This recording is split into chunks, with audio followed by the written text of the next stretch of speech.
So now let's get started with the topic that is shielding effect of electrons. Shielding effect of electrons जिसको हम screening effect भी बोलते हैं, also known as screening effect.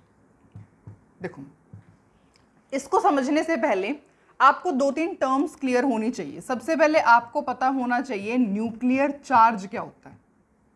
Maximum students को पता ही होगा, पर हम देख लेते हैं न्यूक्लियर चार्ज क्या होता है. सपोज देखो हमारे पास Na है. Na का मतलब सोडियम मेटल है. सोडियम का एटॉमिक नंबर कितना होता है? सोडियम का एटॉमिक नंबर होता है 11, है ना. न्यूक्लियर चार्ज का क्या मतलब होता है? Charge on the nucleus. Charge on nucleus. अब आप एक बात देखो, हमें पता है कि न्यूक्लियस किसका कंसिस्ट होता है? Nucleus consist of neutrons and protons, है ना. न्यूक्लियस किसका कंसिस्ट होता है? न्यूट्रॉन्स और प्रोटॉन्स का कंसिस्ट होता है. अब आपको पता है न्यूट्रॉन्स के ऊपर तो कोई चार्ज ही नहीं होता, ये तो कंप्लीटली न्यूट्रल होते हैं.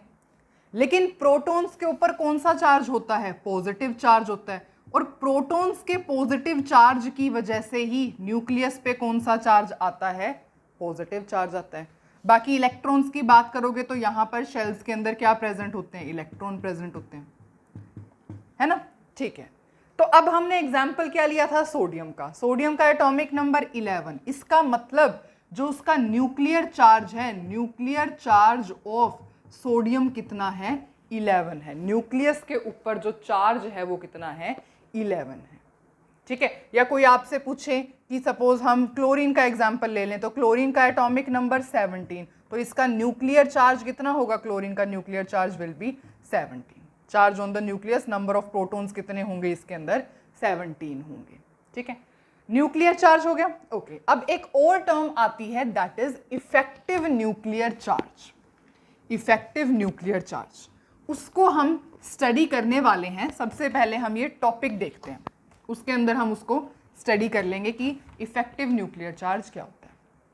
देखो, अगर सपोज हम यहाँ पर एक ड्राइंग क्रिएट करते हैं, दैट इज इस तरीके से हमने यहाँ पे न्यूक्लियस दिखाया और यहाँ पर बहुत सारे जो है इलेक्ट्रॉन्स प्रेजेंट है किसके अंदर? शेल्स के अंदर. कितने भी हम शो कर देते हैं. ठीक है, ओके. अब होगा क्या, इसकी थ्योरी को समझते हैं. देखो, जो वैलेंस शेल, वैलेंस शेल का मतलब सबसे outermost shell. Valence shell के अंदर जो ये इलेक्ट्रॉन्स हैं, वैलेंस शेल के अंदर जो ये इलेक्ट्रॉन्स हैं, वो क्या एक्सपीरियंस करेंगे? अट्रैक्शन एक्सपीरियंस करेंगे, है ना. न्यूक्लियस इनके ऊपर अट्रैक्शन होगी.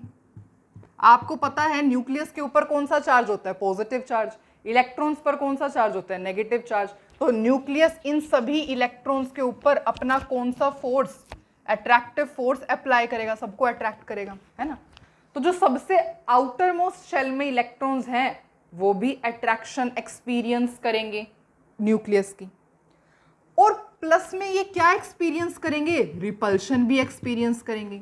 रिपल्शन क्यों एक्सपीरियंस करेंगे? क्योंकि देखो यहां पर इलेक्ट्रॉन्स हैं, आपस में एक दूसरे को रिपेल भी करेंगे. तो कहने की बात यह है कि जो वैलेंस इलेक्ट्रॉन को अगर आप देखोगे तो दो टाइप के फोर्सेस वो एक्सपीरियंस कर रहे हैं. एक तो attraction bye nucleus, attraction bye nucleus and repulsion between electrons. Electrons के बीच में रिपल्शन और न्यूक्लियस से अट्रैक्शन. अब ये दोनों ही फोर्सेस हैं, रिपल्सिव फोर्स, अट्रैक्टिव फोर्स, है ना. ये दोनों ही फोर्सेस जो होंगे मतलब इन दोनों का इफेक्ट होगा. और जो ओवरऑल इफेक्ट होगा वो क्या होगा कि जो अट्रैक्टिव फोर्सेस होंगे that will be less as compare to repulsion. मतलब रिपल्शन ज्यादा होगी. यहां पर रिपल्शन ज्यादा एक्सपीरियंस करेंगे कौन? Valence electron. अब इससे क्या होगा, इतना समझ में आया आपको कि रिपल्शन ज्यादा क्यों होगी? क्योंकि देखो अब वैलेंस शेल के इलेक्ट्रॉन्स इतने दूर चले गए, इतने दूर चले गए कि न्यूक्लियस उन पे अपना अच्छे से इफेक्ट नहीं डाल पा रहा, ये इतने अच्छे से अट्रैक्ट नहीं कर पा रहा. क्यों नहीं कर पा रहा? क्योंकि ये जो अंदर वाले शेल के इलेक्ट्रॉन्स हैं वो बाहर वाले शेल को प्रोटेक्ट कर रहे हैं. ये जो अंदर वाले शेल के इलेक्ट्रॉन्स हैं ना, ये इसको बाहर वाले शेल को मतलब प्रोटेक्ट कर रहे हैं, है ना। इनमें ज़्यादा रिपल्शन हो रही है, क्यों? क्योंकि ये एक दूसरे के पास है, तो होगा क्या, रिपल्शन ज़्यादा हो जाएगी। अब रिपल्शन ज़्यादा होने का क्या मतलब है, अब इससे क्या होगा कि जो वैलेंस शेल का जो इलेक्ट्रॉन है वो न्यूक्लियस का पूरा चार्ज फेल्ट नहीं कर पाएगा, फील नहीं कर पाएगा, है ना। देखो अगर सपोज सोडियम का एग्जाम्पल लेते हैं हम, सोडियम का जैसे Na है, यहाँ पे न्यूक्लियस है, यहाँ पे 2 इलेक्ट्रॉन, 1 2 3 4 5 6 7 8 इलेक्ट्रॉन, और यहाँ पर एक सिंगल इलेक्ट्रॉन। तो अब होगा क्या, ये अंदर वाले इलेक्ट्रॉन रिपल्शन ज़्यादा होगी, रिपल्शन ज़्यादा होगी, तो यहाँ पर कितना न्यूक्लियर चार्ज था, 11 न्यूक्लियर चार्ज था ना, 11 प्रोटॉन्स थे। लेकिन ये वाला जो बाहर वाला इलेक्ट्रॉन है, उस ये जो यहाँ पर जो चार्ज है वो पूरा इसको फील नहीं कर पाएगा, ठीक है। तो इसका क्या मतलब है, इसका मतलब ये है कि actual charge felt by valence electron, उसी को हम क्या कहते हैं, Z इफेक्टिव कहते हैं। मतलब जो ये बाहर वाला इलेक्ट्रॉन है ना, वो जो एक्चुअल चार्ज फेल्ट करेगा बाय वैलेंस इलेक्ट्रॉन, उसी को हम क्या कहते हैं, इफेक्टिव न्यूक्लियर चार्ज कहते हैं, ठीक है। और यहां पर जो रिपल्शन है बिटवीन द इलेक्ट्रॉन्स, यहां पर इलेक्ट्रॉन्स के बीच में रिपल्शन भी है, तो यहां पर होगा क्या,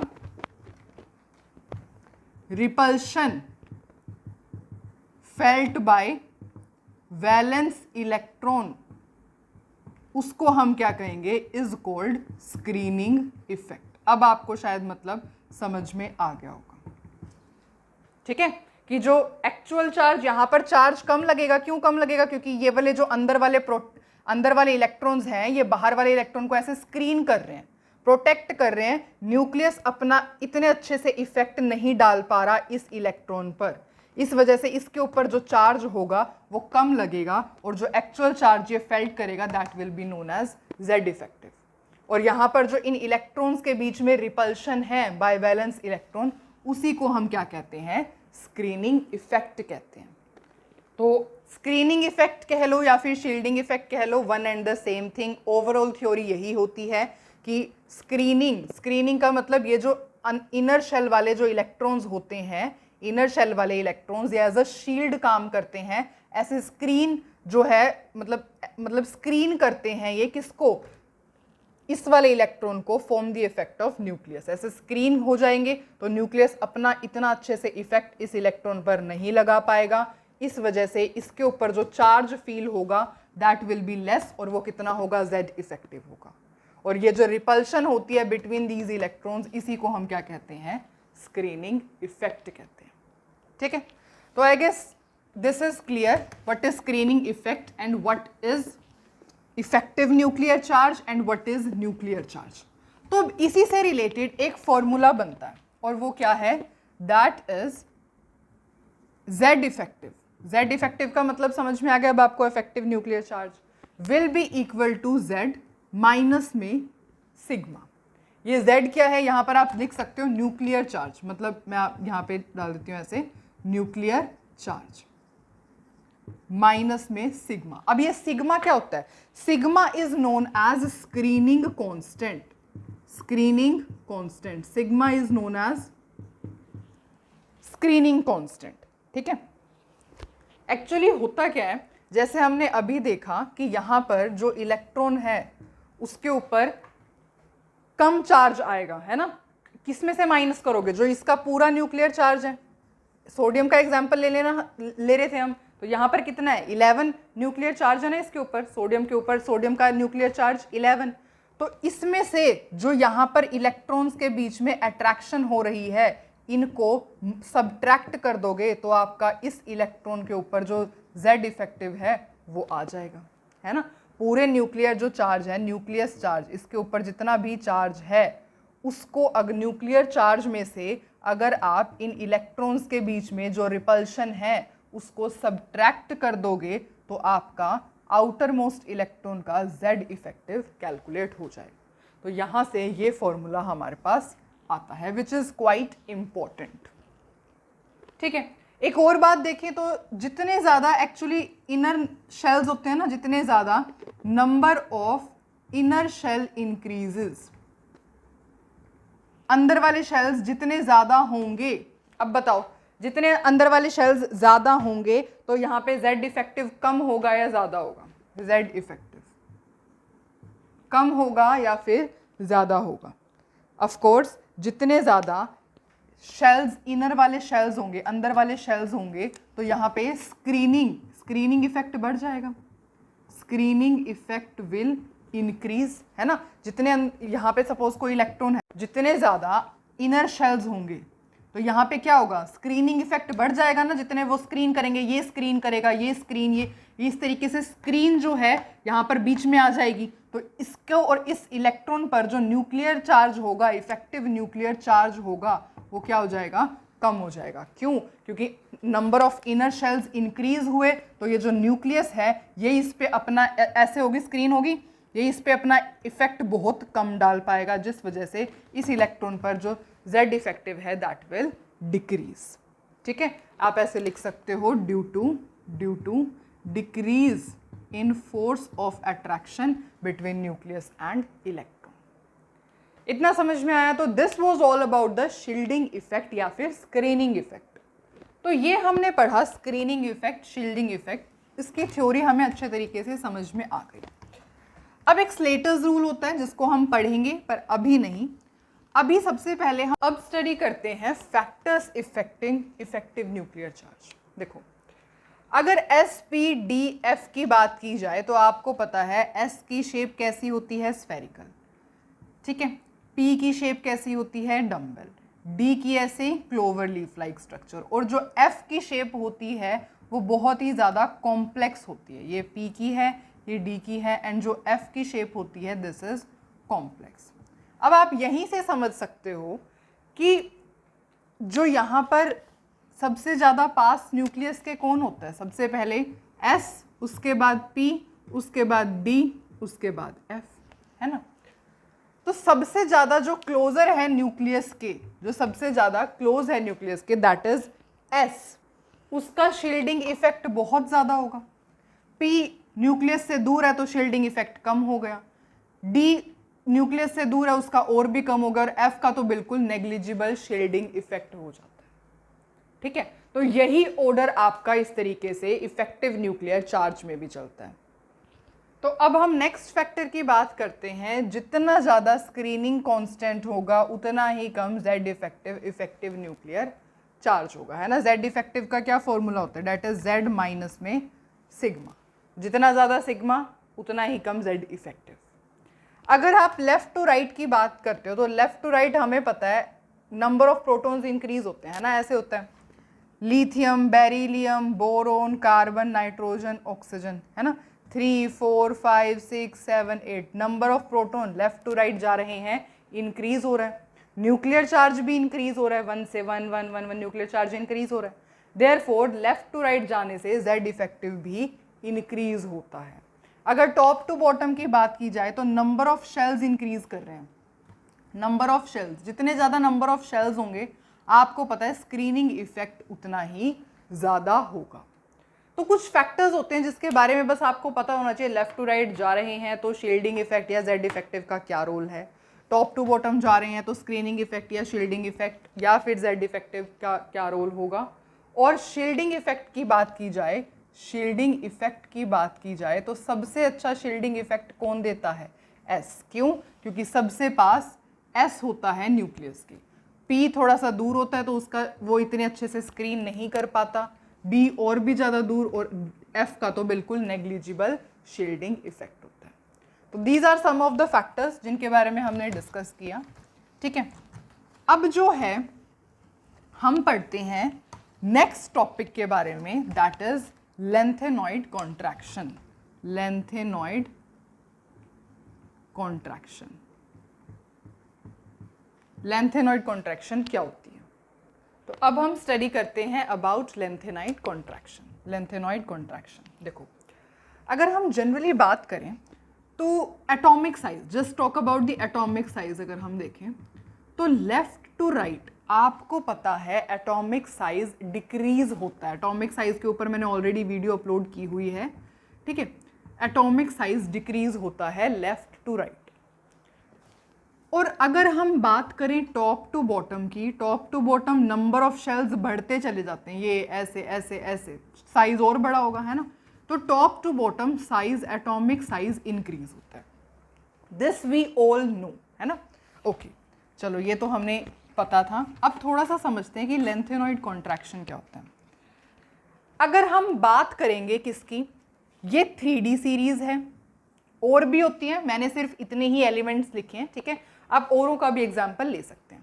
ये 4D है, ये 4D सीरीज है, ये 5D सीरीज है, ठीक है। 3D 4D 5D और भी होती है, यहां पर एलिमेंट्स और भी आएंगे, पर हम सिर्फ अभी इनके बारे में देख लेते हैं, बाकी सब हमें ऑलरेडी पता लग जाएगा इनसे। तो होता क्या है एक्चुअली, अब आप यहां पर एक चीज नोटिस करो, मैंने जान करके यहाँ 3D अच्छे से लिखती हूँ, 3D। अब देखो एटॉमिक नंबर कैसे चल रहे हैं, 21, 22, 23, 24, 25 and up to so on, ऐसे आएंगे। यहां पे देखेंगे तो 39, 40, 41 एंड अप टू 42, 43 इस तरीके से जाएंगे। 5D सीरीज में अगर आप एक बात नोटिस करोगे तो वो क्या है कि 57 से स्टार्ट हो रहा है, 57 से डायरेक्ट 72 पे आ रहा है।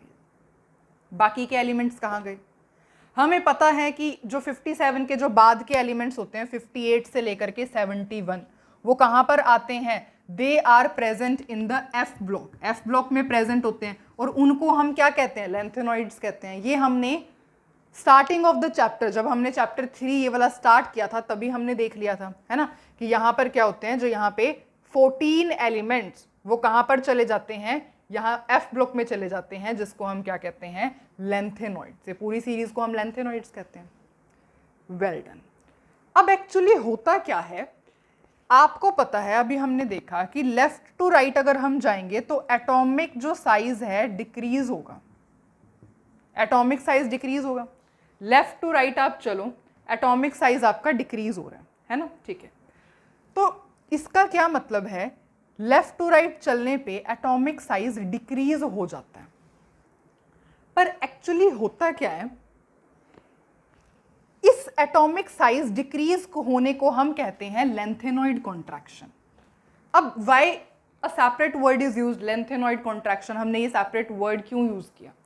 क्योंकि यहाँ पे जब एटॉमिक साइज डिक्रीज हो जाता है ना, तो 50 से यहाँ पर 71 है, 71 के बाद का एलिमेंट कहाँ है? 72। तो इसका जो साइज होता है वो एग्जैक्टली इसके इक्वल हो जाता है। मतलब जो 5D सीरीज के एलिमेंट का साइज है वो 4D के बिल्कुल इक्वल हो जाता है। सिमिलरली जो 5D वाला साइज है वो 4D वाले के इक्वल हो जाता है। 5D वाले सीरीज का जो साइज है वो 4D वाले के इक्वल हो जाता है। और ऐसा क्यों होता है? Due to lanthanoid contraction. Lanthanoid contraction होने की वजह से यहाँ पे लेंथेनॉइड कॉन्ट्रैक्शन होती है। लेंथेनॉइड्स है ना ये सारे के सारे, 58 से लेकर के 71। लेफ्ट टू राइट जाओगे, आपको पता है एटॉमिक साइज डिक्रीज होगा। एटॉमिक साइज डिक्रीज होगा तो एटॉमिक साइज तो चलो सब में डिक्रीज हो रहा है, लेफ्ट टू राइट जा रहे हो ऊपर से लेकर के पीरियड्स में left to right atomic size decrease हो रहा है। पर इस डिक्रीज की वजह से इन एलिमेंट्स पर इफेक्ट पड़ता है, किस पे? 5D वाले।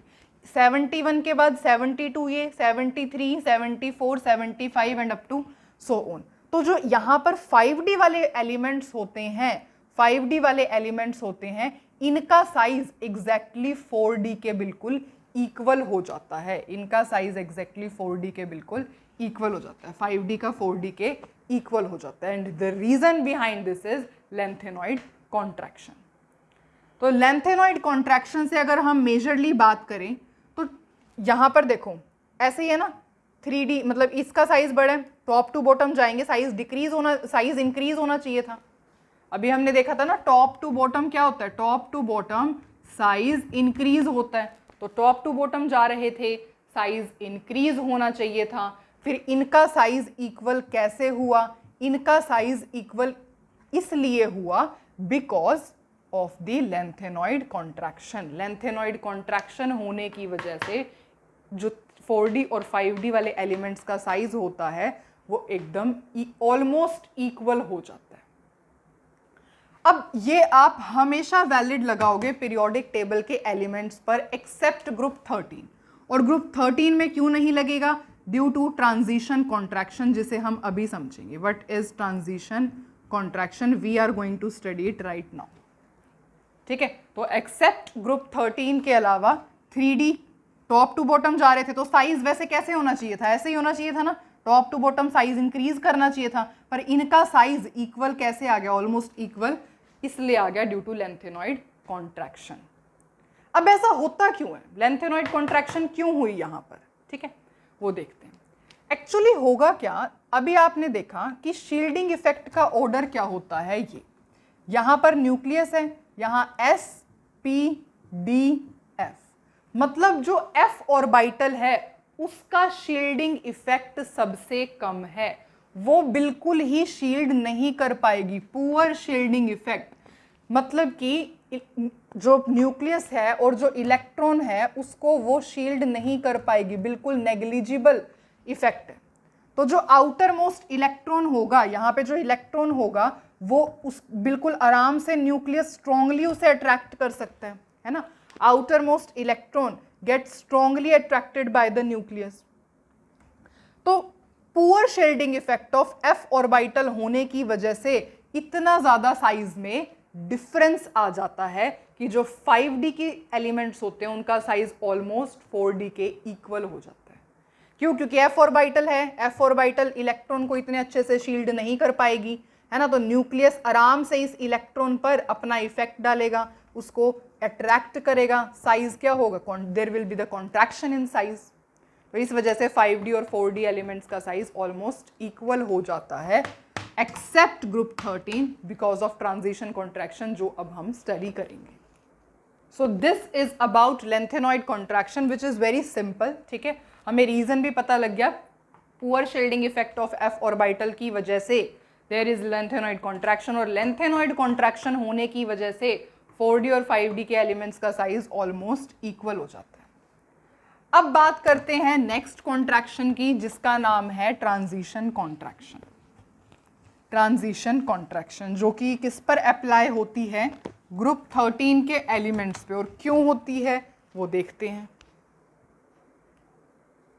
तो let's start with transition contraction now. देखो अगेन वही सेम कहानी, टॉप टू बॉटम चलते हैं, साइज इंक्रीज होता है. If we are going from top to bottom size increase होता है. तो अगर मैं आपसे ये क्वेश्चन पूछूं कि आप मुझे ग्रुप 13 के एलिमेंट्स का साइज बताओ, आप बोल दोगे top to bottom size increase होता है.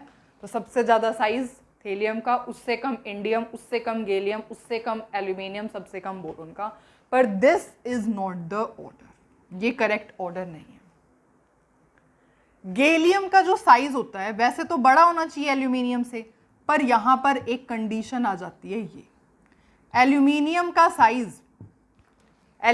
का साइज बड़ा हो जाता है गैलियम से. ऐसा क्यों है? Why is it so?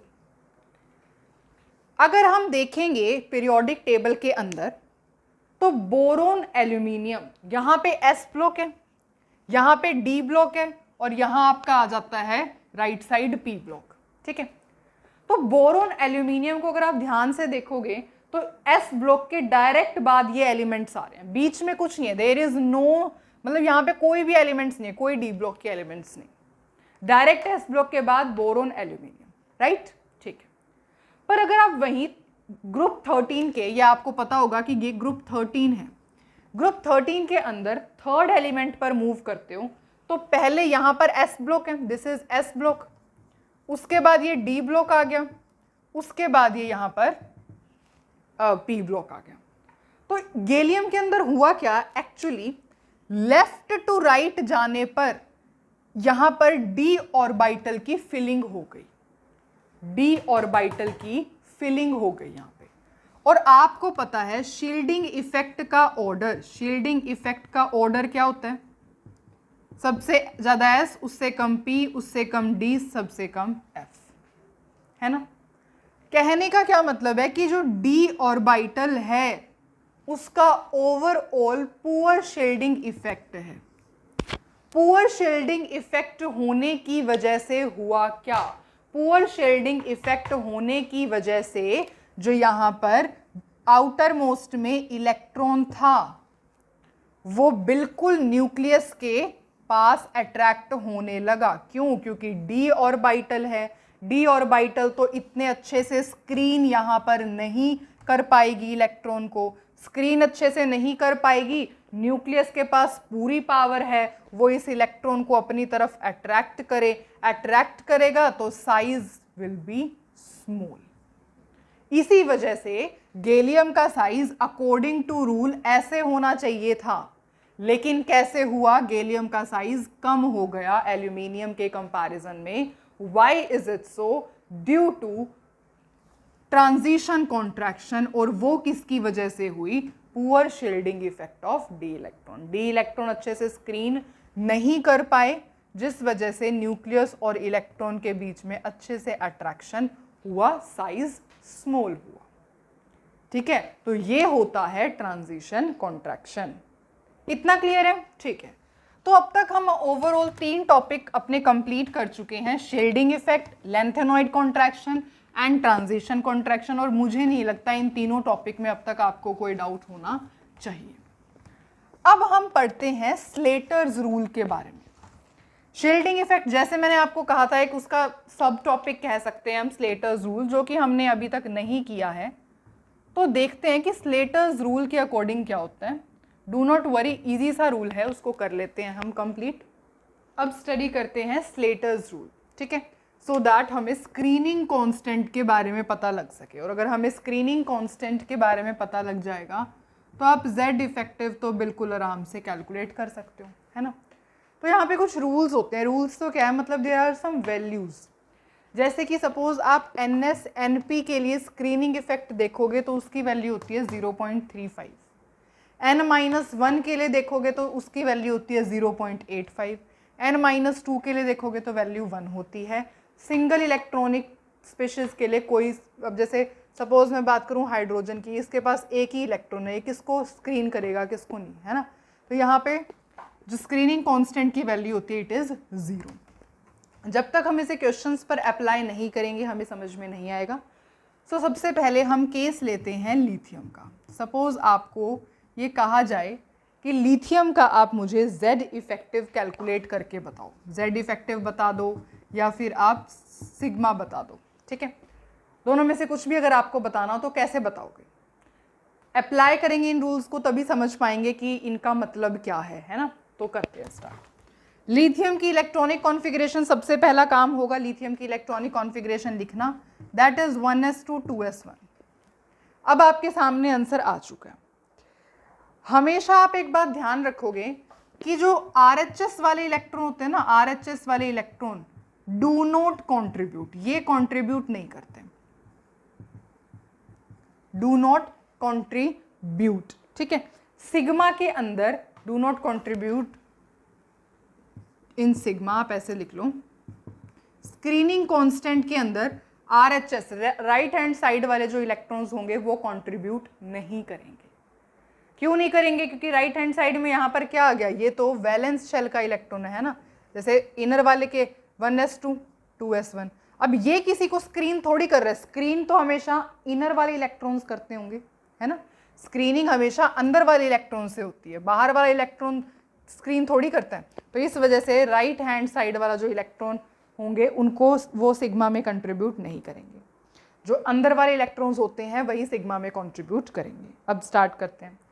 अब ये कौन सा शेल है? दिस इज nth शेल, है ना। ये कौन सा शेल है? N-1 शेल हो गया। अब देख लो यहाँ पे कितने इलेक्ट्रॉन्स है टोटल? 1s के पास कितने इलेक्ट्रॉन्स है? 2। इन 2 में N-1 के लिए, N-1 sp d इलेक्ट्रॉन्स के लिए कितनी वैल्यू है स्क्रीनिंग इफेक्ट की? 0.85, 0.085।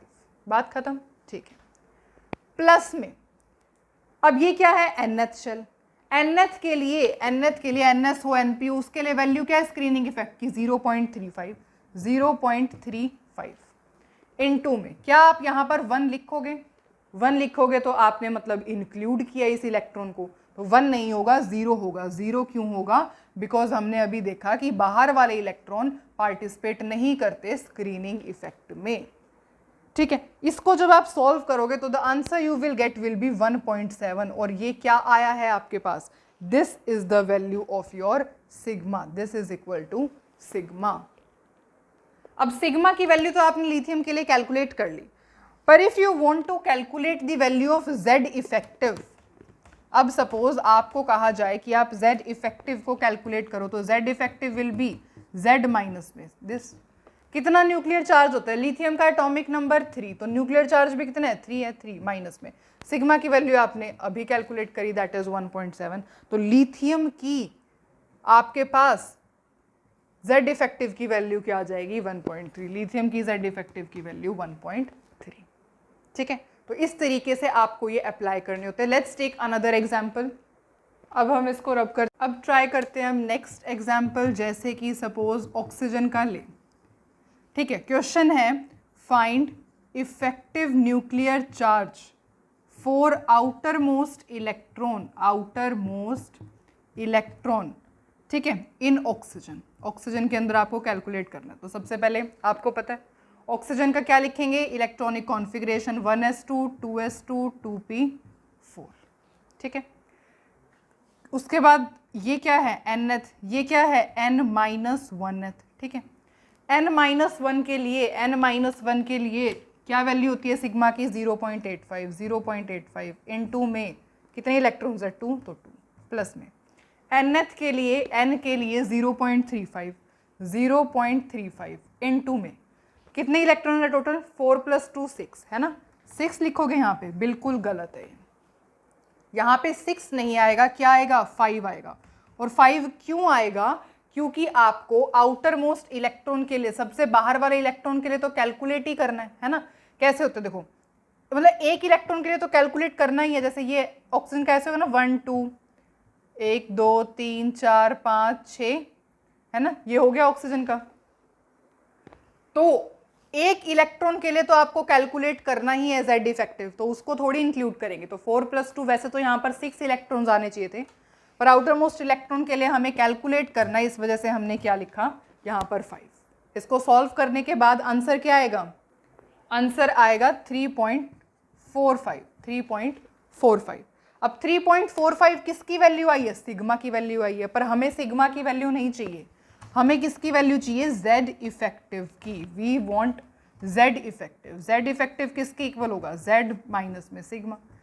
ऑक्सीजन का न्यूक्लियर चार्ज क्या होता है? 8 माइनस में सिग्मा की वैल्यू आपने कैलकुलेट की 3.45। आंसर क्या आएगा?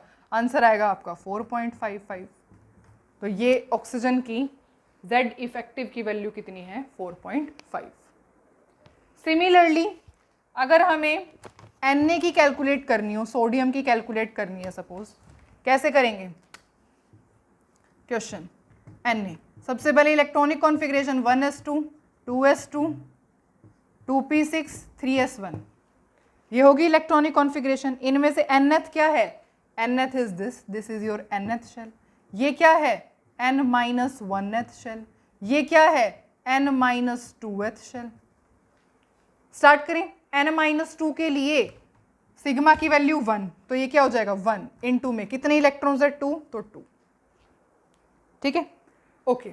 n-1 के लिए, n-1 के लिए सिग्मा की वैल्यू 0.85 इनटू में n-1 में टोटल इलेक्ट्रॉन्स कितने 6 + 2 8 प्लस में n के लिए कितनी वैल्यू होती है? 0.35 इनटू में क्या 1 लिखोगे? यहाँ पर 1 लिखोगे? बिल्कुल नहीं लिखोगे, 0 लिखोगे। आउटर मोस्ट इलेक्ट्रॉन के लिए तो कैलकुलेट ही करना होता है, और आपको पता ही है RHS वाला इलेक्ट्रॉन तो कभी कंट्रीब्यूट करेगा ही नहीं। ठीक है, तो इसलिए यहाँ पे क्या आएगा? 0 आएगा। इसको सॉल्व करने के बाद जो आपकी सोडियम की वैल्यू आएगी that will be equal to 8.8। ये किसकी है? सिग्मा की वैल्यू है। हमें किसकी वैल्यू चाहिए? जेड इफेक्टिव की वैल्यू चाहिए। We want value of Z effective. Z effective की वैल्यू देखते हैं, इसको पूरा रब कर देते हैं। जेड इफेक्टिव क्या है? Z effective will be equal to Z minus में सिग्मा। सोडियम के ऊपर न्यूक्लियर चार्ज 11, सिग्मा की वैल्यू आपने कैलकुलेट की 8.8, आंसर क्या आएगा, वही दैट इज 2.2, और यही क्या है, Na की Z इफेक्टिव की वैल्यू 2.2। ठीक है, एक और एग्जाम्पल करें। ओके, तो अब हम इसको रब करते हैं, इसको भी रब करते हैं। अब एक लास्ट एग्जाम्पल और ले लेते हैं, दैट इज फ्लोरीन का। अगेन सबसे पहले फ्लोरीन की इलेक्ट्रॉनिक कॉन्फ़िगरेशन लिखनी पड़ेगी, that is 1s2 2s2 2p5। उसके बाद हमें सिलेक्ट करना पड़ेगा, this is nth shell, this is n-1th shell. ठीक है, n-1 के लिए वैल्यू 0.85, 0.85 इंटू में 2 क्योंकि 2 इलेक्ट्रॉन्स हैं, प्लस में nth के लिए वैल्यू 0.35, 0.35 इंटू में क्या 7 इलेक्ट्रॉन्स लिखोगे यहाँ पे? 7 इलेक्ट्रॉन्स बिल्कुल नहीं लिखोगे। कितने इलेक्ट्रॉन्स आएंगे? 6 इलेक्ट्रॉन्स आएंगे। लास्ट इलेक्ट्रॉन की तो हमें कैलकुलेट ही करनी होती है ना, जेड सिग्मा की वैल्यू, तो 6। ठीक है, इसको जब आप सॉल्व करोगे तो आपका आंसर आएगा 3.8। That will be the value of your sigma. पर हमें सिग्मा की वैल्यू नहीं बतानी, हमें जेड इफेक्टिव की वैल्यू बतानी है। We have to tell the value of Z effective. Z effective का फॉर्मूला हमें पता है, जेड माइनस सिग्मा। फ्लोरीन का न्यूक्लियर चार्ज कितना होता है? दैट इज 9 माइनस सिग्मा की value 3.8, that will become 5.2। Fluorine की 5.2। ठीक है, तो इस तरीके से आप जेड इफेक्टिव की वैल्यू हो या फिर सिग्मा की वैल्यू हो कैलकुलेट आराम से कर सकते हो। So this was all about the video, जिसमें हमने पढ़ा lanthanoid contraction, transition contraction, Slater's rule, shielding effect, screening effect और सॉल्व की इससे रिलेटेड क्वेश्चंस। वीडियो को एंड करने से पहले एक और एक्सेप्शन है जो शायद मैंने दूसरी वीडियो में नहीं बताई थी, पर अब मुझे याद आ गई, तो let's talk about this exception. देखो, ये कौन सी सीरीज है? 3D सीरीज है। दिस इज 3D सीरीज, आप जानते ही हो, है ना? ओके, इनकी इलेक्ट्रॉनिक कॉन्फ़िगरेशन की अगर हम बात करेंगे तो ये क्या है? 3D1, डायरेक्ट D1 लिखती हूँ। ठीक है, D1, D2, D3, D5, D5, D6, D7, D8, D9, D10, ये होती है इनकी इलेक्ट्रॉनिक कॉन्फ़िगरेशन। ठीक है, ओके। अब इसके अंदर अकॉर्डिंग टू मैं आपसे साइज पूछूं कि आप मेरे को इसको साइज के बेसिस पर अरेंज कर दो, तो आपको पता है ये 3D सीरीज है, आप कहोगे लेफ्ट टू राइट जो होता है एटॉमिक साइज डिक्रीज होता है, तो ये साइज डिक्रीज होना चाहिए था। ठीक है, हमने एक्सपेक्टेड ऑर्डर क्या है हमारा कि यहां से यहां चल रहे हैं, लेफ्ट टू राइट चल रहे हैं, तो साइज मस्ट डिक्रीज, पर ऐसा होता नहीं है, ऐसा नहीं होता। एक्चुअली होता क्या है, यहां से यहां तक अगर आप बात करोगे तो जो एटॉमिक रेडियस होती है, एटॉमिक रेडियस डिक्रीज होती है, एटॉमिक रेडियस डिक्रीज होती है। इसकी बात करोगे तो यहां पर जो आपकी एटॉमिक रेडियस होती है that is constant, equal to constant, no decrease no increase. यहां की बात करोगे तो यहां पर जो आपकी एटॉमिक रेडियस होती है वो इंक्रीज करती है। अब ऐसा हो क्यों रहा है, रीजन आपको पता होना चाहिए। ऐसा इसलिए होता है, देखो डी है, ऐसे होगी 1 2 3 4 5 है ना, 1 2 3 4 5, चलो ठीक है, ओके। D1 का मतलब 1 इलेक्ट्रॉन, D2 का मतलब 2 इलेक्ट्रॉन, D3 का मतलब 3 इलेक्ट्रॉन। कहने का मतलब है यहां पे आप ऐसे मूव कर रहे हो तो देखो आपको पता ही है यहां पे क्या इंक्रीज हो रहा है, न्यूक्लियर चार्ज इंक्रीज हो रहा है, न्यूक्लियर चार्ज इंक्रीज हो रहा है, 1 है ना, ओके। तो न्यूक्लियर चार्ज इंक्रीज हो रहा है और इलेक्ट्रॉन्स भी, इतनी ज्यादा इलेक्ट्रॉन की रिपल्शन भी नहीं है, तो इस वजह से लेफ्ट टू राइट यहां पर मूव करते हैं, लेफ्ट टू राइट मूव करते हैं तो साइज डिक्रीज होना चाहिए, साइज डिक्रीज ही हो रहा है, इसमें तो बात सही है, ठीक है। लेकिन अब प्रॉब्लम कहां आ रही है, यहां पर साइज कांस्टेंट कैसे रह रहा है, यहां पर साइज कांस्टेंट इसलिए रह रहा है 4, ठीक है, क्योंकि देखो D5 है, D5 का मतलब ये, D6 का मतलब ये, D7 का मतलब ये। अब देखो यहां पे जैसे ही इलेक्ट्रॉन्स की पेयरिंग स्टार्ट हुई तो इलेक्ट्रॉन की रिपल्शन भी इंक्रीज हुई, इलेक्ट्रॉन इलेक्ट्रॉन की रिपल्शन भी इंक्रीज हुई। नो डाउट यहां पर जो आपका Z इफेक्टिव है वो भी क्या कर रहा है, इंक्रीज कर रहा है, लेकिन इलेक्ट्रॉन इलेक्ट्रॉन की रिपल्शन भी इंक्रीज कर रही है, और इन दोनों का जो है इक्वल, बिल्कुल इक्वल एंड अपोजिट कनेक्शन होगा। इक्वल मतलब दोनों जो है इंक्रीज कर रहे हैं, और दोनों की इफेक्ट की कॉम्बिनेशन इफेक्ट की वजह से यहां पर जो एटॉमिक रेडियस होती है दैट इज कांस्टेंट। इतना समझ में है? ओके। नेक्स्ट अगर आप बात करोगे तो यहां पर इंक्रीज क्यों हो रही है?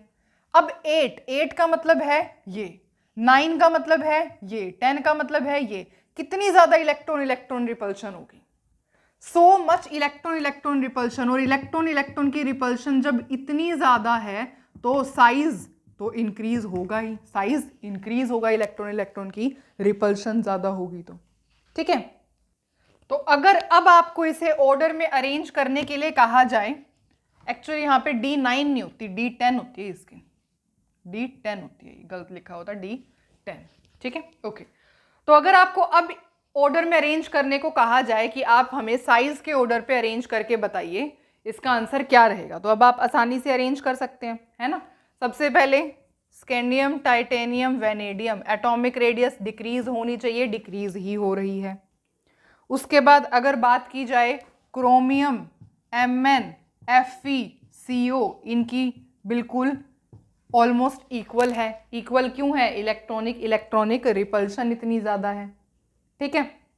इलेक्ट्रॉनिक इलेक्ट्रॉनिक रिपल्शन इसमें इफेक्ट लगता है, Z इफेक्टिव तो इंक्रीज हो ही रहा है, इलेक्ट्रॉनिक इलेक्ट्रॉनिक रिपल्शन भी इंक्रीज हो, दोनों का कॉम्बिनेशन इफेक्ट होने की वजह से यहाँ पर ये ऑलमोस्ट कॉन्स्टेंट एटॉमिक रेडियस होती है, ठीक है। और अगर आप बात करोगे निकल, कॉपर और जिंक की, तो आपको पता है यहाँ पे तो 8-10 इलेक्ट्रॉन्स है, इतनी ज़्यादा इलेक्ट्रॉन इलेक्ट्रॉन रिपल्शन, तो जो साइज होगा वो इंक्रीज ही करेगा। So this was all about this exception, जो कि आपको पता होना बहुत ज़्यादा इम्पॉर्टेंट है, ठीक है। तो यहाँ पर अब हम अपना लेक्चर पूरे तरीके से एंड कर सकते हैं, because we had completed all the topics of chapter 3, ठीक है।